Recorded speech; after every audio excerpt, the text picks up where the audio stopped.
Over recent years, Bradford has enjoyed a significant influx of people fleeing war and persecution in their home country of Syria.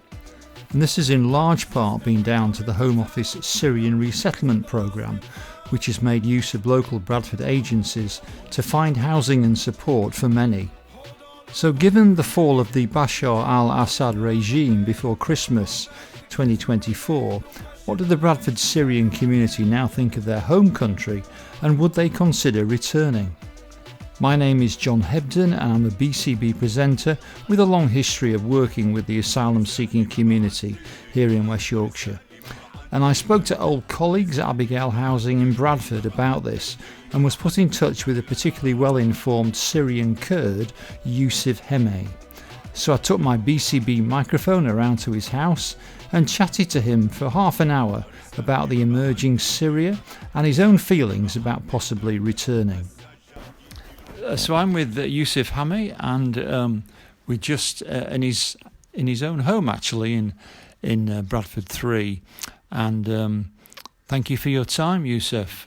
Yusiv has been I've been referred to Yusiv by a friend of mine who was involved with the Abigail Housing Project in Bradford, and I'm going to ask Yusiv about his background in Syria and about his feelings about the situation in Syria now. So Yusiv, could you start by telling me a bit about how you came to be in the UK, when you came, why you came? Yeah. Well, just hold it, it's easier.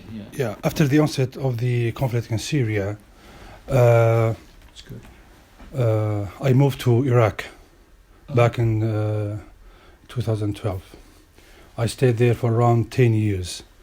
Yeah, during which I worked with international agencies, organizations, NGOs and INGOs, supporting the Syrian refugees in Syria, along with the Iraqi IDPs who fled ISIS after they occupied vast areas in Iraq. After 2019, when the Kurdistan referendum took place, situation became very difficult for us as refugees. You know, the region itself became under attack from the central government of Iraq. And as a consequence of that, the economic situation deteriorated very heavily in the region. And as usual, always the foreign people will be blamed of any economic challenges or difficulties in the country. We were, I would say, have been facing many challenges in finding or securing livelihoods in the region. We saw an opportunity here in the UK. We have heard from friends that UK are, after a long period, accepting Syrian visas to study here. So we applied for a study, a master degree, and we moved here to the UK in 2022. We came here and settled here, and since then we have been, I would say, in a better situation, and I have started working here with another agency called Orphans in Need, where we are supporting orphans in around 14 countries overseas. Yeah. So you're here on a student visa? My wife here was on student visa, and we came as dependent visa with her. But now we are settled here. Okay. Yeah. And have you needed to claim asylum? Yes, we had to claim asylum. It was not our intention, to be honest. After we came here, I would say because of the difficulties I described, when we left Kurdistan region, there was some signs, I would say, for us not to come back. Our residency was stopped.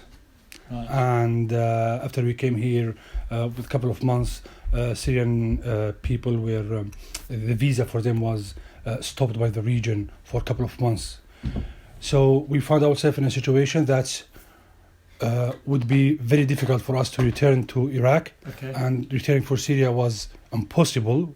Back then, Bashar al-Assad was still the president of Syria, so we had no choice but to apply for asylum here, and we were granted.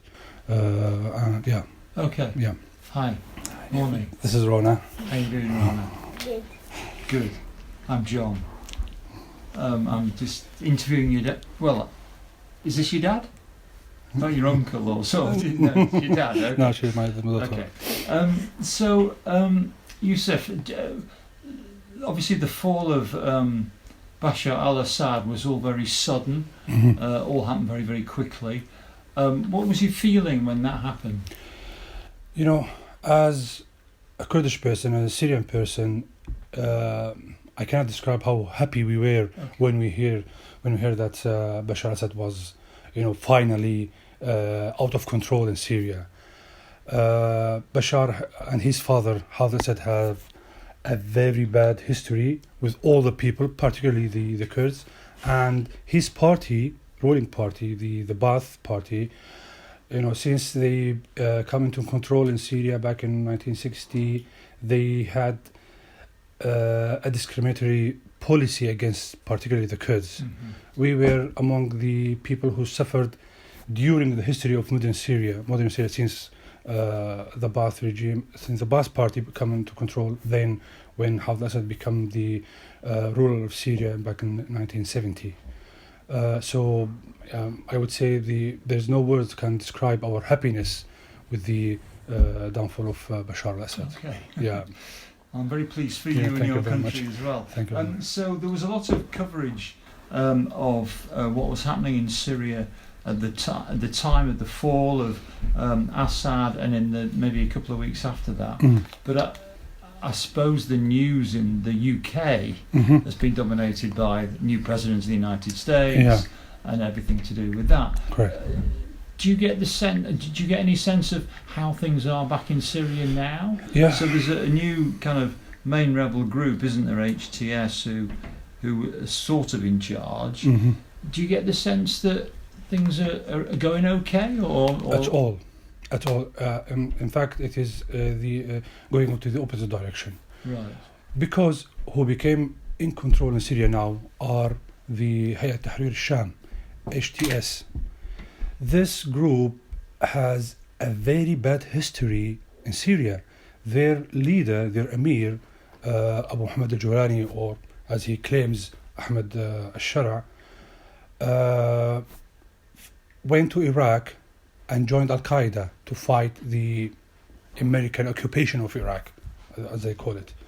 Then he was captured by the American, spent some time in prison, then released. After that, he moved back to Syria and created Jabhat al-Nusra. Jabhat al-Nusra was the Al-Qaeda branch in Syria. In 2016,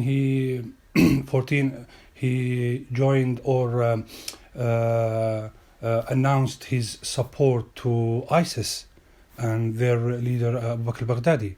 He was one of the important leaders in ISIS. For some reason, some claims that there were some conflicts, some claims that al-Jawlani was so ambitious. He declared his all the ties with ISIS are cut, and he announced a new group called Jabhat Tahrir al-Sham. Then Jabhat Nusrat al-Sham, which means a front for supporting al-Sham Levant. 2 years later, he changed the name to Hayat Tahrir al-Sham, the current name. Okay. Yeah, which is they are radical, considered as terroristic group who committed war crimes, illegal occupation, torturing people, killing people without trial, and the group surrounding him, who became now ministers in his government, each one of them has a similar history. Those people with this background and these deeds cannot at any level be considered as rebels or revolutionary people who can, draw the future of Syria. I cannot find myself as a Syrian person and as a Kurdish person part of a future that will be drawn by those people. And the evidences since the control of Hayat Tahrir Sham for Damascus until today, if you search the internet and see what they are doing, you will be amazed by the level of similarity between what Bashar al-Assad groups were doing and what is Hayat Tahrir Sham groups are doing. And the worst part is there is a huge support for that person among the people, mostly by the Sunnah. I understand that's what Bashar al-Assad and his army did to the people is so frustrating, and again, there is no way to bring justice to those people who lost their beloved ones, lost their family, lost their land, have been out of the country, displaced for a decade or more than a decade. But this is not how a revolution should end and start a new rule in a country.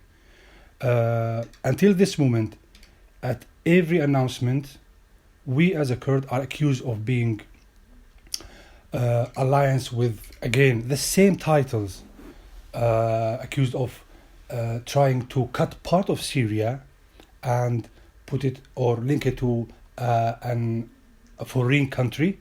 We are accused of being, as a betrayal of the Syrian nation. We are accused of being infidels. We are accused of being supporting, I don't know why, we are accused of being supporting terroristic groups or holding terroristic groups, while at the same time there is around 4,000 foreign jihadi people among Hayat Tahrir Sham, from Tajikistan, from Uyghur, from Uzbekistan, all over the world, even from Egypt and Arab world as well. So do you hold any hope of there being a new Syrian government which would include Kurdish representatives in the future? This was the hope of every Kurd in Syria, a new government that will acknowledge the diversity in Syria. All the ethnicities will be appreciated and included. We were looking for an inclusive government, an inclusive country. However, we see a replica of the both, I would say, policies and ideology, however, in a religious point of view this time. So, for now, I have no hope that any inclusive government is will be in the scene in the future. Right. What they are doing to the Alawis are beyond description. So is there fighting in Syria? It's not at fighting. The moment? Okay. It is cleansing. People are revenging from, Right. Alawis were accused of being supportive to Bashar al-Assad. Right.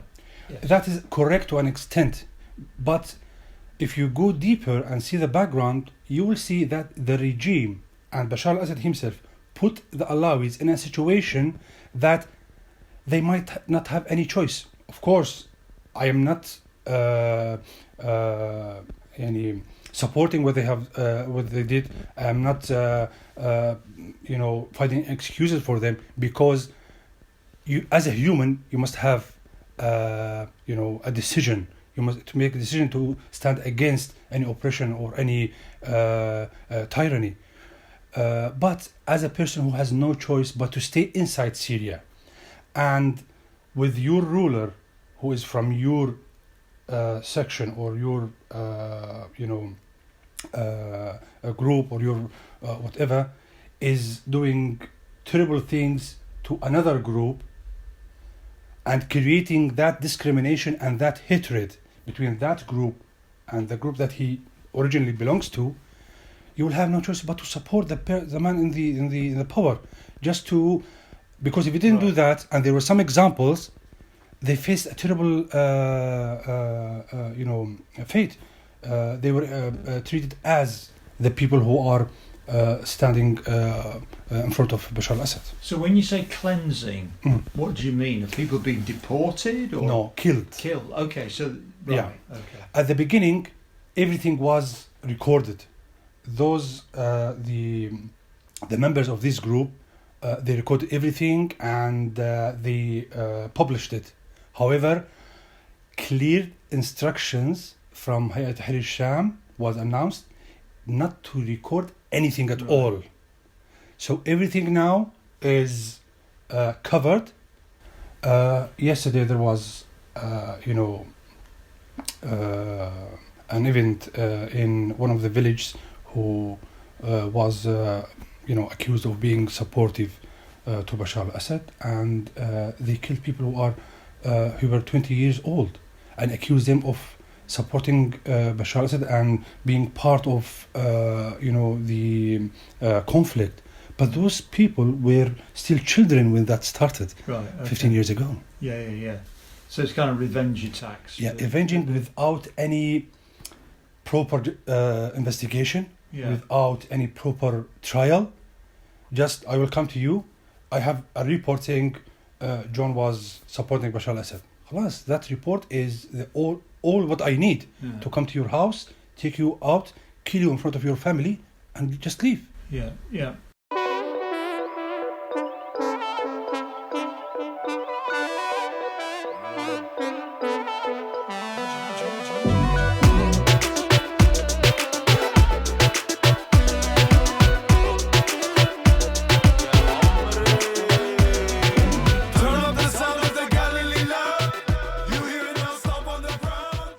And you are listening to a half-hour BCB special featuring an interview with Bradford-based Syrian Kurd Yusiv Hemay. Okay, so a final question for you, Yusiv. You can probably guess what it is. So is there any situation, any circumstance where you would consider returning to Syria, taking your family back to Syria, given that Assad has gone, and okay, it doesn't sound like it's yet a very good place to live, but I mean, would you like to go back, and what circumstances would it have to be for you to feel safe to go back? Apart from the new government, there is what's called the Syrian Free Army, who are supported by Turkey. They are attacking the Kurdish regions. They are occupying, by the way, Afrin, Serekaniye and Tel Abyad, and they are doing war crimes there. Everything is recorded and reported, and there is international agencies who have been declaring this since the very beginning, and along with them the Turkish government as well, led by Recep Tayyip Erdogan, are now and then announcing that in order to be a good Kurdish, you have to be armless, defenseless, and you have to obey everything they say. Mm-hmm. So we are surrounded by people who deny our existence, deny our rightful presence in Syria, deny the historical presence of Syria in the Kurdish Syrian on their historical land. They are repeating the same propaganda, accepting the same policies and the same ideology that Syrian Kurds are not original in the country. They have to leave, to go back to their mountains. In such situation, going back to Syria is like going back to a Holocaust. Okay. Is like committing suicide, not only to myself, to my family. I have 2 daughters. I am responsible to take care of them. Taking them back to that country is not only destroying their future, I'm taking them to death. Yeah. The unclear future of the country prevents everybody who even have a wish to go back from considering that in the near future. And taking other countries as an example, Iraq, the situation until this moment is unstable. It is on the media a very flourished country. On the ground, I have been there, 3 years ago. Situation is not that, because there is a foreign influence in Iraq, Iranis, Turkish, I would say Qatar, and the American presence there. Everybody is trying to take a piece of the cake, Iraqi cake. Syria is a similar situation. So do you have a home in Syria or in Iraq that you could go in back Iraq to if you wanted to? I mean, do you have family still there? Yeah, I have. Most of my family, left the country, Right. but one of my brothers still there in Syria, in my hometown Amuda. I have, of course, extended family. My uncles, my aunts are still there. In a way or another, we are still have these tribal connections. So everybody in Syria is relative to me in a way or another. I am obliged by socially and obliged in humanitarian perspective to concern about those people and think about them and do what I can do to support them from the UK.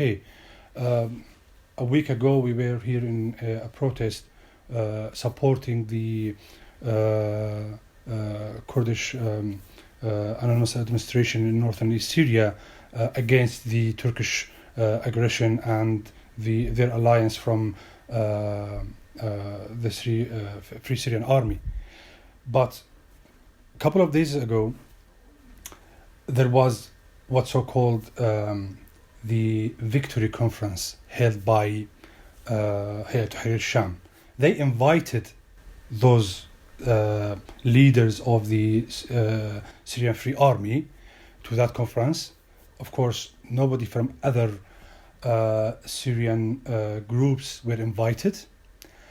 And in that conference, they announced Mohammed al-Jolani as the president of Syria, and they divided the Ministry of Defense among themselves. So now, officially, according to them, of course, the government is attacking the Kurdish region and the North-East Syria region. It's no more the Syrian Free Army. They become a part of the Ministry of Defense. So officially, Syria is attacking another part of Syria under false and fabricated claims and by the influence of the Turkish government. Do you know what, that sounds like a very important meeting that you've just talked about. That was not covered by the major media outlets in the UK. Because no mention. It was a secret conference. Okay. They didn't even announce it. They shared the videos and photos of that meeting on a Telegram channel. Okay. Even themselves. It was the first time in history. So they don't want the international community to know about it, perhaps. Yeah. Okay. Because it was a very secret meeting. Of course, they their claim was for security reasons, but gathering all those people in one place is not a secret. When you call them, the word has spread out. So why that coverage? As you said, they didn't want anybody from the international community to influence anything would be democratic in that conference. There was no democracy, there was no transparency in that meeting, and excluding the other Syrian groups and ethnicities was another thing they wanted from that.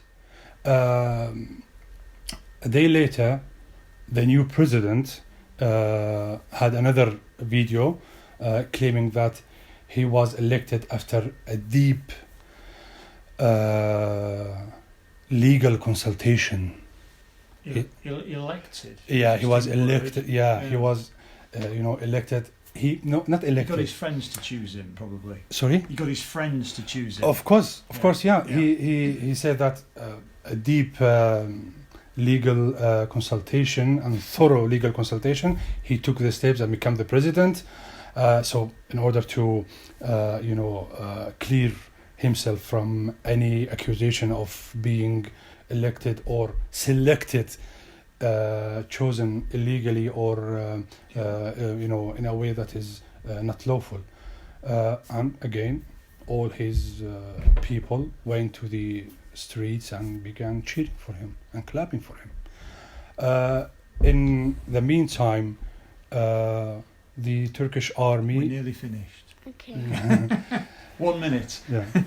The Turkish army, the Turkish government, with their alliance from Syrian Free Army, are still, attacking the region, and civilians are being killed on a daily basis. The other day, a drone attacked a village in Kobane and killed a family, and many of the houses were damaged because of that. You're very well informed. You're obviously Yeah, finding the we are following information. everything because, as I said, in a way or another, we are all relative.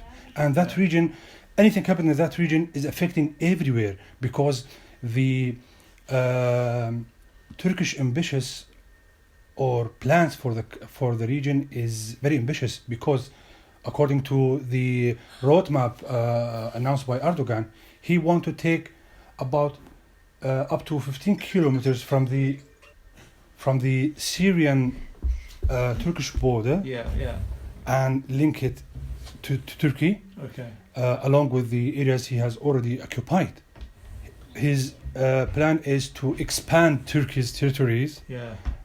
to occupy more Kurdish areas as well, and of course he will repeat his policies in Turkey by denying the Kurdish existence and oppressing them. So, just to go back to you personally, Yeah. Yusiv, you see your long-term future in the UK, do you, in Bradford? Yes, in the UK, as I said, because of the foggy future of Syria Yeah. and uncertainty in what's going on in the country, I have no choice but to plan Yeah. for an extended Okay. living here in the UK. Thank you very much for talking to me this morning. Thank you very much. Very I kind. appreciate it.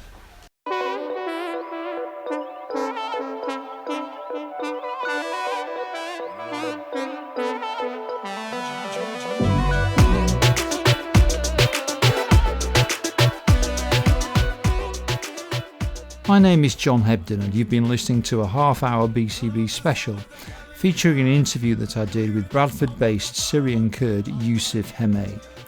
Thanks to Abigail Housing for setting up the interview for me, and to Yusiv and his daughter for giving me the time to chat.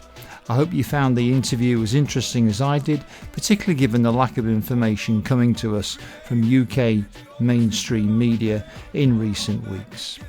Cheerio for now.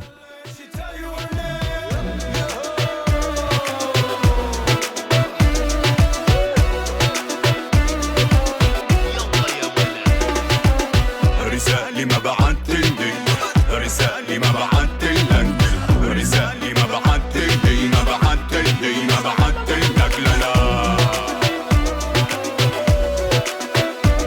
يا مجروح